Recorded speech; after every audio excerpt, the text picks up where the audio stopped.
आज हम समझेंगे लॉज ऑफ मोशन को बहुत क्लैरिटी के साथ। किसी भी फिजिकल बॉडी की तीन स्टेट हो सकती हैं। या तो बॉडी किसी फ्रेम ऑफ रेफरेंस के रेस्पेक्ट में रेस्ट पर है, या यूनिफॉर्म वेलोसिटी से मूव कर रही है, या बॉडी एक्सेलरेटेड है या डिसलेरेटेड है। ये पहली दो स्टेट 1 और 2 कहलाती हैं नेचुरल स्टेट्स या अनडिस्टर्ब्ड स्टेट। अनडिस्टर्ब्ड स्टेट इन्हें इसलिए कहते हैं कि अगर बॉडी पर कोई अनबैलेंस्ड फोर्स नहीं है तो बॉडी अपनी इन स्टेट्स को मेंटेन रखती है। यानी अगर कोई बॉडी रेस्ट में है तो वो हमेशा रेस्ट पे रहेगी, अगर कोई बॉडी यूनिफॉर्म वेलोसिटी से मूव कर रही है तो वो हमेशा यूनिफॉर्म वेलोसिटी से मूव करती रहेगी।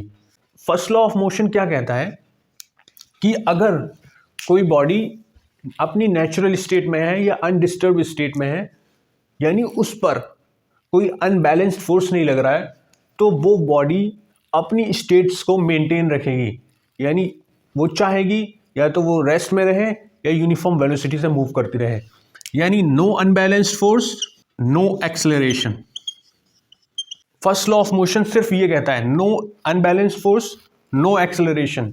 यानी फर्स्ट लॉ ऑफ मोशन बस एक इंफॉर्मेशन दे रहा है हमें कि अगर किसी बॉडी पे कोई अनबैलेंस्ड फोर्स नहीं है, अगर उसकी स्टेट रेस्ट की है तो वो रेस्ट में ही रहेगी, अगर उसकी स्टेट यूनिफॉर्म वेलोसिटी से मूव करने की है तो वो यूनिफॉर्म वेलोसिटी से मूव करती रहेगी। बस उसने इन्फॉर्मेशन दी है, उसने ये नहीं बताया हमें कि अगर अनबैलेंस्ड फोर्स लग जाए तो क्या होगा। ये बात बताता है हमें सेकंड लॉ। अगर अनबैलेंस्ड फोर्स लगा दिया, यानी आपने अनडिस्टर्ब्ड स्टेट से किसी बॉडी को डिस्टर्ब्ड स्टेट में शिफ्ट कर दिया, तो उस केस में सेकंड लॉ ऑफ मोशन हमें बताता है कि अनबैलेंस्ड फोर्स का क्या इफेक्ट होने वाला है। सेकेंड लॉ ऑफ मोशन हमें बताता है कि अगर आपने किसी बॉडी पर एफ अनबैलेंस्ड फोर्स लगाया है तो उस बॉडी का जो एक्सेलरेशन होगा वो इस एफ के प्रोपोर्शनल होगा। यानी बॉडी में जो एफ की वजह से एक्सेलरेशन आने वाला है वो सीधा इस पर डिपेंड करेगा। जितना ज़्यादा फोर्स होगा उतना ज़्यादा एक्सेलरेशन आएगा। साथ ही साथ सेकेंड लॉ ऑफ मोशन ये बताता है हमें कि ये एक्सेलरेशन बॉडी के मास के इन्वर्सली प्रोपोर्शनल होगा। यानी जितना फोर्स उतना एक्सेलरेशन। लेकिन अगर हैवी बॉडी है तो उसका एक्सेलरेशन कम होगा, अगर लाइट बॉडी है तो उसका एक्सेलरेशन ज़्यादा होगा।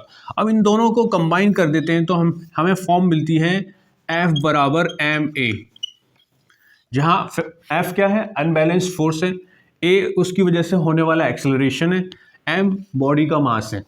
ये दो लॉज ऑफ मोशन है। पहला लॉ क्या कहता है, सिर्फ हमें एक इन्फॉर्मेशन देता है कि अगर किसी बॉडी पे कोई फोर्स नहीं है, अनबैलेंस्ड फोर्स नहीं है, तो बॉडी अपनी नेचुरल स्टेट को मेंटेन रखेगी।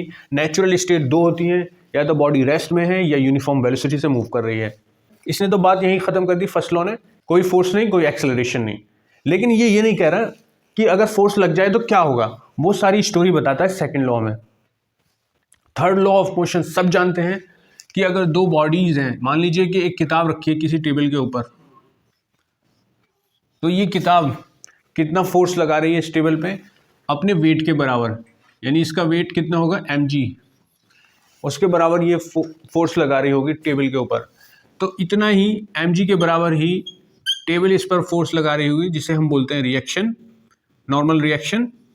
यानी थर्ड लॉ ऑफ मोशन क्या कहता है सिंपली कि जितना कोई बॉडी किसी बॉडी पर फोर्स लगाती है उतना ही दूसरी बॉडी रिएक्शन में उस पर फोर्स लगाती है। यानी